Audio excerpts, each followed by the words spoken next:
Hi there and welcome to another screencast, this time in the coursework aspect of AQA GCSE PE, and we're looking specifically at section B.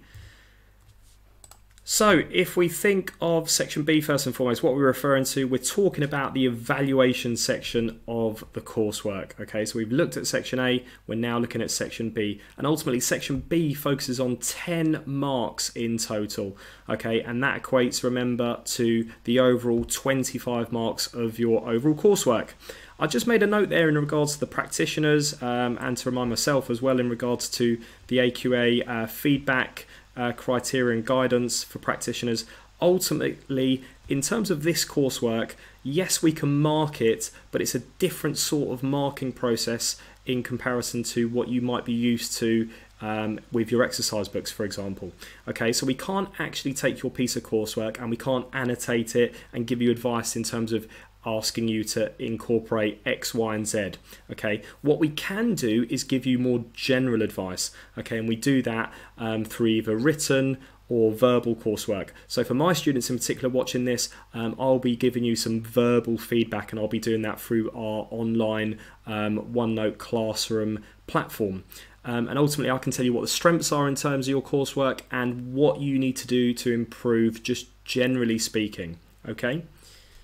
So first and foremost, let's look at the marking grid for this specific coursework. And I've taken off level 1, 2, but I've got 3, 4, and 5. So if we look at level 3 first of all, okay, that's 5 and 6 out of 10. We're looking here at the fact that in all of the different columns there, it talks about that there's limited evaluation. So there's some evaluation, but it's not in depth. And there's some justification, but it doesn't go into the full description that's required. Okay, there's not this personalized concept that's talked about at level 5 in particular. If we look at level 5 for the 9 and 10 out of 10, okay, we're looking more specifically at personalized comments. Okay, there's personal needs in regards to training requirements, the action plan itself, and the safety considerations as well.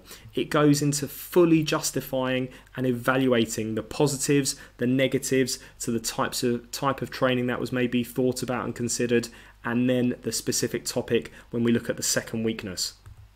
So the keywords that I've taken out from here are things like fully justified, fully evaluated, there's this detailed personal needs, there's personalized kind of safety considerations.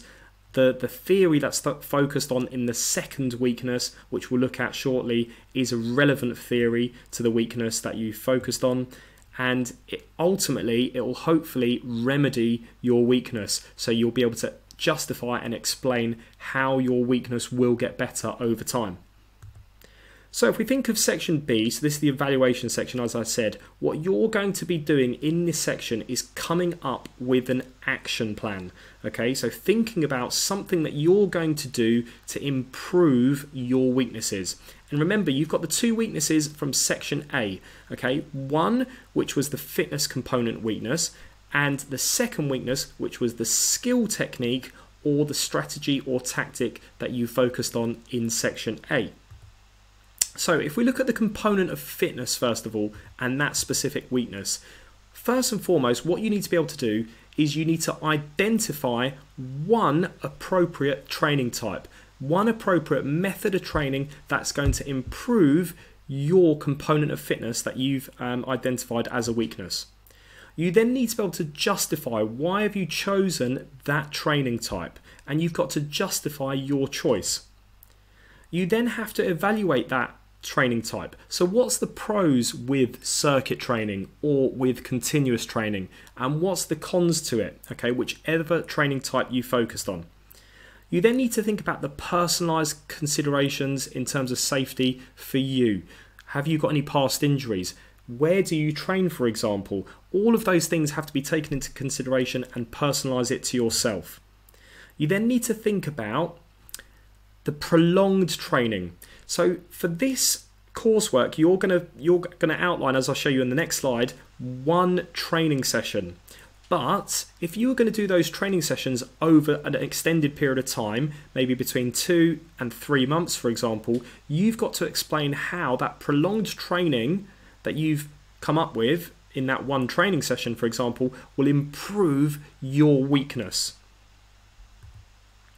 So as I said, what you're going to do is you're going to hopefully come up with a training session, okay, to improve your component of fitness that's specific to you as the weakness. So the things that you might need to consider and include here will be things like calculating the training intensity. So by this, we're thinking about whether it's aerobic or anaerobic. Think of the formula in terms of finding out our maximum heart rate, okay? And then from there, are we working between 60% of that, 70%, 80%, 90%? What are we working to? So what's the training intensity? And you've got to calculate that and show your justification for that. You then need to think about the warm-up phase. Why is it important to warm up? Why is it important for you specifically? And what's that going to look like within your training session? The main bulk of the session itself, what's going to be the products within your continuous training, your circuit training, whichever type of training you focused on. And then finally, the cool down. And the cool down phase, again, what's the purpose of it? How's that going to look for you in your specific training session? And finally, when we're thinking about a prolonged period of time in regards to your training, what's and how are we going to implement those principles of training? Okay, so we're now incorporating some other aspects of the syllabus and from our knowledge into that justification.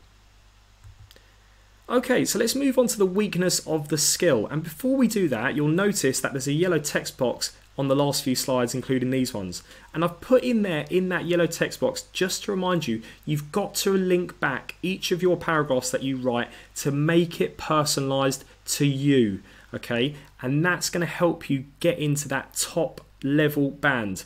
Otherwise, you won't achieve that 9 or 10. You've got to make it personalized to yourself.